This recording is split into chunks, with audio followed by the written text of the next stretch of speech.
Jharkhand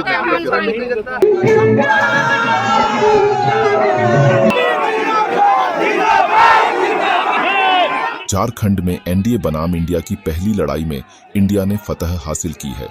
India की प्रत्याशी baby देवी ने 17,153 मतों से चुनाव जीतने के साथ ही कई रिकॉर्ड बना दिए। वह झारखंड की मौजूदा विधानसभा की 12वीं महिला विधायक बन गई हैं। झारखंड के इतिहास में यह महिला विधायकों की सबसे बड़ी संख्या है। मंत्री तो वह विधायक बनने के पहले ही बन चुकी थीं। विधायक चुने जाने के पहले मंत्री बनने वाली वह राज्य की पहली महिला हैं। डुमरी विधानसभा के इतिहास पर नजर डालें तो यहां से विधानसभा पहुंचने वाली वह दूसरी महिला हैं। उनसे पहले इस सीट पर 1967 में राजा रामगढ़ की जनता पार्टी की शशांक मंजरी विधायक चुनी गई थीं। बेबी देवी को कुल 1,03,17 मत मिले। वहीं उनकी निकटतम प्रतिद्वंद्वी यशोदा देवी को 83,164 मत मिले। असद उद्दीन ओवैसी की पार्टी एआईएमआईएम का उम्मीदवार डुमरी उपचुनाव में तीसरे स्थान पर रहा। उसे 3,472 वोट मिले, जबकि इसी उम्मीदवार ने 2019 के चुनाव में 24,000 से ज्यादा वोट हासिल किए थे। बेबी देवी ने वोट हासिल करने में अपने दिवंगत पति जगन्नाथ महतो का भी रिकॉर्ड तोड़ दिया है। उन्हें 1,03,17 वोट मिले, जबकि उनके पति जगन्नाथ महतो को 2019 के चुनाव में 71,128 वोट मिले थे। आइए समझते हैं कि डुमरी में वर्ष 2019 के विधानसभा चुनाव में जो समीकरण थे वह इस उपचुनाव में कैसे बदल गए। बेबी देवी ने अपने पति की सीट पर विजय पताका फहराते हुए जो रिकॉर्ड बनाए वह बदले हुए राजनीतिक समीकरणों का ही नतीजा है। 2019 में एनडीए की ओर से मैदान में उतरी आजसू की यशोदा देवी को 36,840 वोट आए थे। वहीं भाजपा उम्मीदवार प्रदीप साहू को 36,013 वोट मिले थे। पिछले चुनाव में बीजेपी और आजसू का गठबंधन टूट गया था।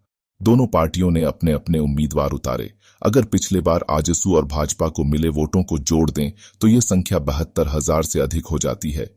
इन दोनों के सम्मिलित वोट के मुकाबले झामुमो के जगन्नाथ महतो को करीब 1,000 कम वोट मिले थे। इस बार आजसू और भाजपा दोनों पार्टियां एक साथ मिलकर चुनाव लड़ रही थीं। एनडीए के बैनर के नीचे यह सीट आजसू पार्टी को मिली, जबकि भाजपा ने उन्हें समर्थन का ऐलान किया। इस आधार पर यह संभावना जताई जा रही थी कि यह आजसू की पार्टी को भाजपा के वोट ट्रांसफर हो जाएं तो वह इंडिया की उम्मीदवार से आगे निकल सकती है। बहुत हद तक ऐसा हुआ भी, लेकिन इसके बावजूद आजसू भाजपा की कैंडिडेट को हार का सामना करना पड़ा। इंडिया उम्मीदवार बेबी देवी को मिली जीत के कारणों की बात करें तो सबसे पहला फैक्टर यह रहा कि उन्हें अपने पति के विरासत के साथ उनके निधन से उपजी सहानुभूति का फायदा मिला है।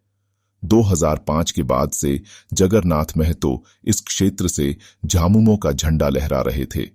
उन्होंने 4 बार लगातार इस सीट पर जीत दर्ज की थी।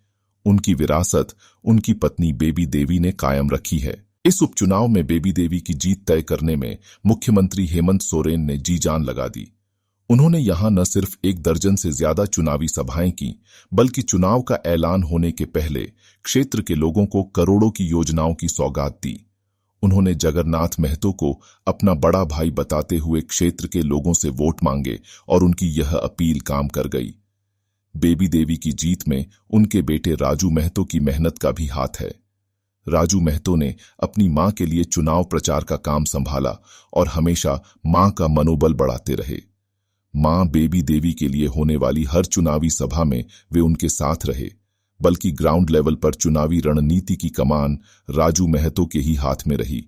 लेकिन इस बार बेबी देवी की जीत में सबसे निर्णायक भूमिका मुस्लिम वोटरों की रही। उपचुनाव में एआईएमआईएम प्रत्याशी को मुस्लिम उम्मीदवारों का पूरा साथ नहीं मिला और ये वोट इंडिया उम्मीदवार के पक्ष में ट्रांसफर हो गए।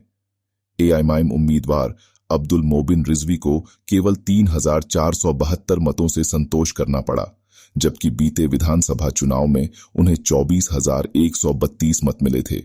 इस तरह बीते विधानसभा चुनाव की तुलना में इस दफा उन्हें करीब 20,500 कम मत मिले।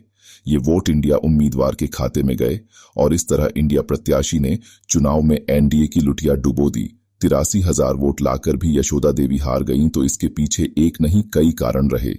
पहली वजह तो ये रही कि चुनाव में भाजपा के वोट पूरी तरह आजसू उम्मीदवार को ट्रांसफर नहीं हुए।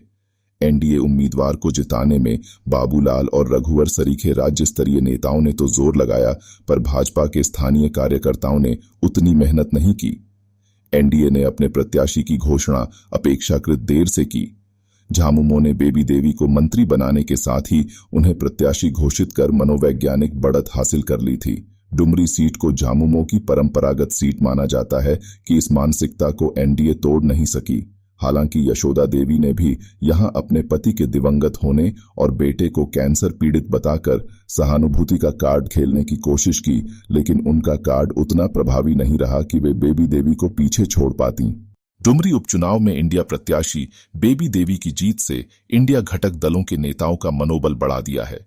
2019 के बाद से राज्य में 6 उपचुनाव हुए हैं और इनमें से 5 में इंडिया ने जीत हासिल की है।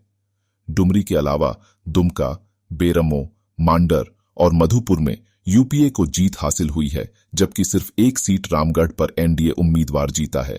एनडीए पर इंडिया की 5-1 की बढ़त का असर 2024 में होने वाले लोकसभा और विधानसभा चुनावों में दिख सकता है।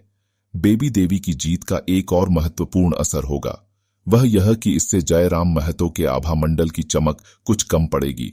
इसी इलाके से आने वाले जयराम महतो कद्दावर नेता के तौर पर उभर चुके हैं और यह माना जाता रहा है कि कुर्मी वोटरों पर वह खासा असर डाल सकते हैं। लेकिन बेबी देवी की जीत के बाद उनके बेटे राजू महतो की इलाके में युवा नेता के तौर पर चमक बढ़ेगी। जगन्नाथ महतो के बाद जयराम को इस इलाके के सबसे बड़े कुर्मी लीडर के तौर पर देखा जा रहा था। अब उनके सामने राजू महतो भी एक बड़ा नाम होगा। चुनाव में एनडीए समर्थित आजसू उम्मीदवार की हार से सुदेश महतो का भाजपा पर दबाव भी कम होगा। इसका असर 2024 के लोकसभा और विधानसभा चुनावों में एनडीए की सीटों के बंटवारे में भी दिखेगा। इस उपचुनाव के नतीजों ने बतौर नेतृत्वकर्ता बाबूलाल मरांडी की साख पर भी असर डाला है। भाजपा के प्रदेश अध्यक्ष के तौर पर डुमरी उपचुनाव उनकी पहली परीक्षा थी और इसमें वे सफल नहीं हो पाए हैं।